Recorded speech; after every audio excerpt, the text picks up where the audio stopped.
वासुदेवाय श्रीकृष्णपरब्रह्मणे नमः। हरिः ओम्। सर्वत्र गोविन्दनाम संकीर्तनं गोविन्द गोविन्द। अथ सप्तमोऽध्यायः। Ashwatthama assassinates Draupadi's sons and Arjuna in his turn curbs his pride. Shaunaka उवाच निर्गते नारदे सूत भगवान् बादरायणः श्रुतवांस्तद विप्रेतं तत किमकरोद्विभुः। सूत उवाच ब्रह्मण्यद्यां सरस्वत्यामश्रमपश्चिमे तटे संन्यासप्रस इति प्रोक्त ऋषीणां सत्रवर्धनः। तस्मिन् स्व आश्रमे व्यासो बाधरी षण्मण्डिते उपस्पृश्य प्रणिद्यद्यौ मनस्वयं भक्तियोगेन मनसि सम्यक् प्रणिहिते मले अपश्यत् पुरुषं पूर्वं मायां च तदपाश्रयां यया सम्मोहितो जीव आत्मानं त्रिगुणात्मकं परोऽपि मनुतेर्नर्तं तत्कृतं चाभिपद्यते। अनर्थोपशमं साक्षात् भक्तियोगमधोक्षजे लोकस्य जानतो विद्वां शक्रे सात्वतसंहितां यस्यां वै श्रूयमाणायां कृष्णे परमपुरुषे भक्तिरुत्पद्यते पुंसः शोकमोहभयापहा। स संहिता भागवतीं कृत्वानुक्रम्य चात्मजं सुखमध्यापयामास निवृत्ते निरतं मुनिः। शौनक उवाच स वै निवृत्तिनिरतः सर्वत्रोपेक्षको मुनिः कस्य वा बृहति मेतामात्मा रामसमभ्यसत्। सूत उवाच आत्मा रामाश्च मुनयो निर्ग्रन्था अप्युक्रमे कुर्वन्त्यहैतुकीं भक्ति मित्तं भूतगुणो हरिः। हरेर्गुणाक्षिप्तमतिर्भगवान् बादरायणीः गद्यगान्महदाख्यानं नित्यं विष्णुजनप्रियः। परीक्षितोत्तराजर्षे जन्मकर्मविलापनं संस्थां च पाण्डुपुत्रान् वक्ष्ये कृष्णकथोदयम्। यदा मृदे कौरवसृञ्जयानां वीरेष्वतो वीरगतिं गतेषु वृकोदराद्विद्ध गदाभिमर्श भग्नोरुदण्डे धृतराष्ट्रपुत्रे भर्तुप्रियं द्रौणीरिति स्म पश्यन् कृष्णसुतानां स्वपतां शिरांसि उपारहद्विप्रयमेव तस्य जुगुप्सितं कर्म विगर्हयन्ति माता शिशूनां निधनं सुतानां निशम्य घोरं परितप्यमाना तदारुधद्वाष्प कलाकुलाक्षी तां सान्त्वयन्नाह किरीटमाली। तदा शुचस्ते प्रमृजामि भद्रे यद्ब्रह्मबन्धो शिर आततायिन गाण्डीवमुक्तैर्विशिखैरुपाहरे त्वाक्रम्य यत्स्नास्यसि दग्धपुत्रा इति प्रियां वल्गुविचित्रजल्पै स सान्त्वयित्वा युतमित्रसूत अन्वाद्रवं वधंशित उग्रधन्वा कपिध्वजो गुरुपुत्रं रतेन तमापतन्तं स विलक्ष्य दूरात् कुमारहोद्विग् द्विघ्नमनारतेन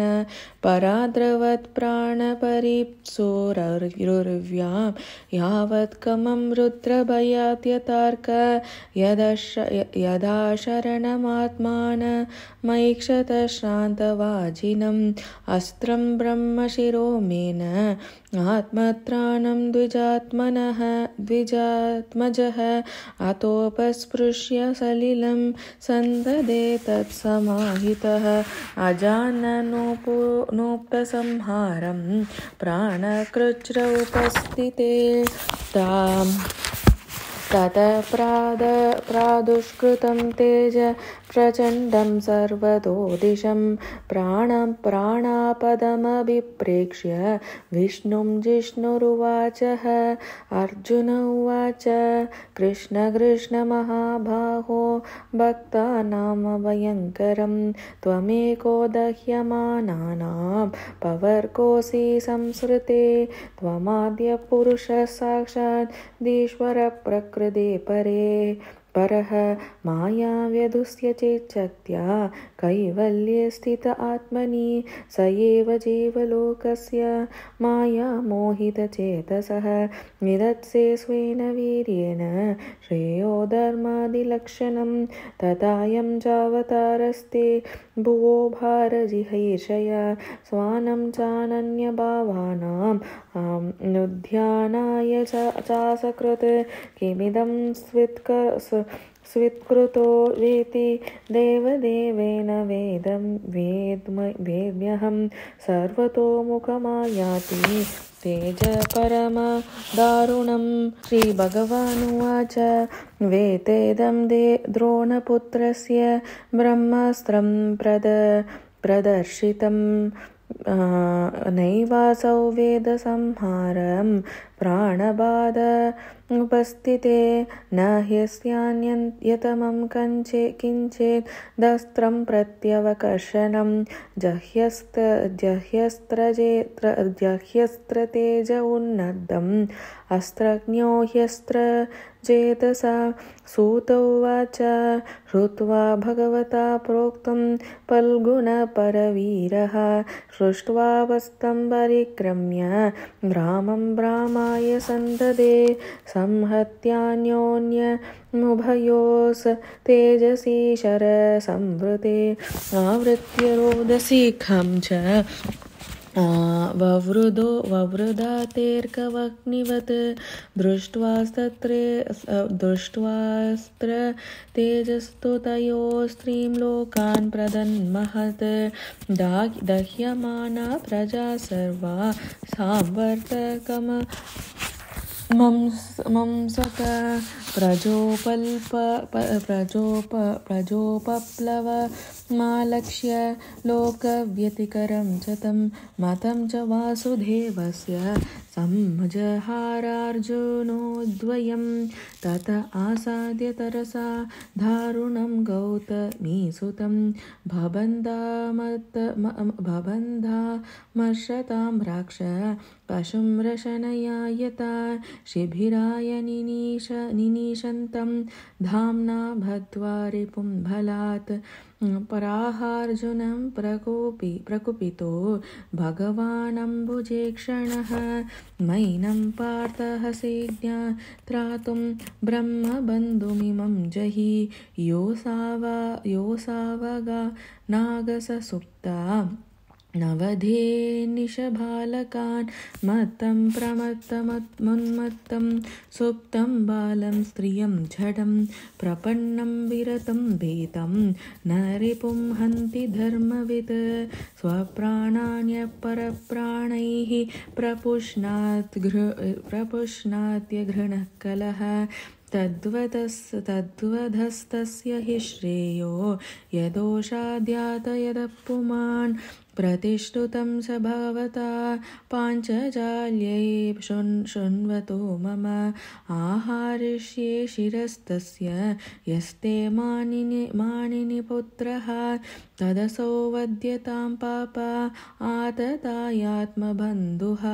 भर्तुश्च विप्रियं वीर कृतवान् कुलपांसन एवं परीक्षिता धर्मं पार्थं कृष्णेन चोदित नैच धन्तु गुरुसुतं यद्यप्यात्महनं महान् अतोपेत्य स्वशिभिरं गोविन्दप्रियसारथिः न्यवेदत्तं प्रियायै शोचन्त्या आत्मजान् हतान् तथा हृतं पशुवत् पाशबद्धमवाङ्मुखं कर्म जुगुप्सितेन निरीक्ष्य कृष्णापकृपं कृतं गुरोसुतं वामस्वभावकृपया नाम च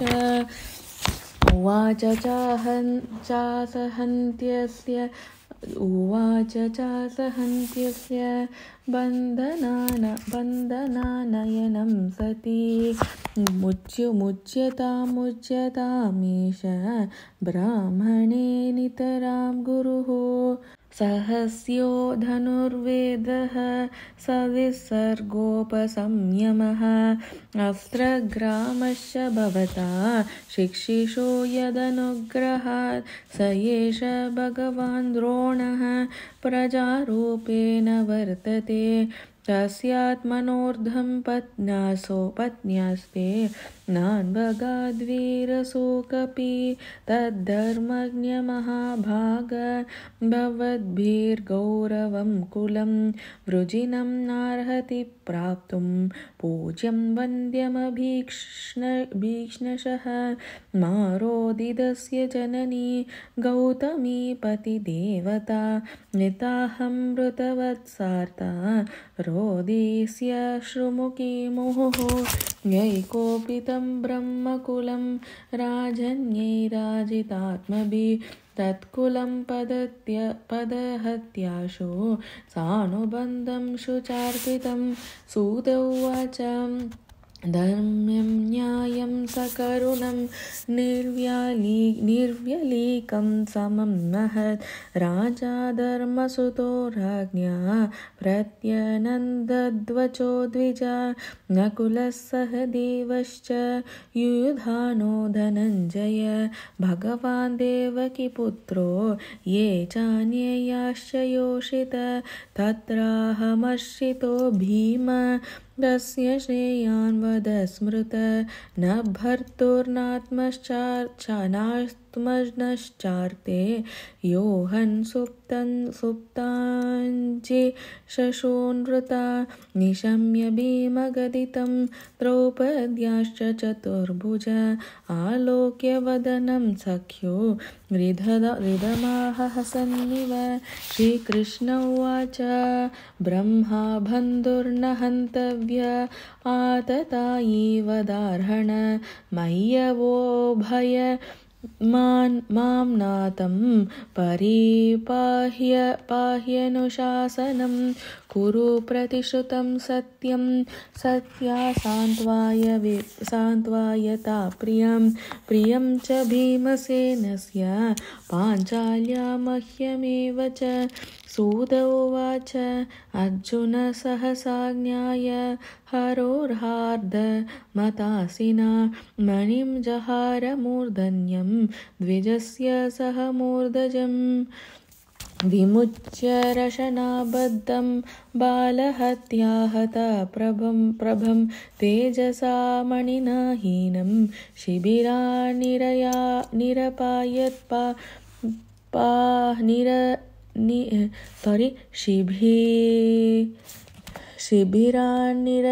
यापयत् वपनं द्रविणाधानं स्तनान्निर्यापणं तथा एष हि ब्रह्मबन्धूनां वधो नान्योऽस्ति दैहिकः पुत्रशोकातुरा सर्वे पाण्डवा सह कृष्णया स्वानामृतानां स्यत्कृत्यं चक्रुर्निर्हरणादिकम् इति श्रीमद्भागवते महापुराणे पारमहंस्यां संहितायां प्रथमस्कन्धो द्रौणीनिग्रहो नाम सप्तमोऽध्यायः। सर्वत्र गोविन्दनामसङ्कीर्तनं गोविन्द गोविन्द।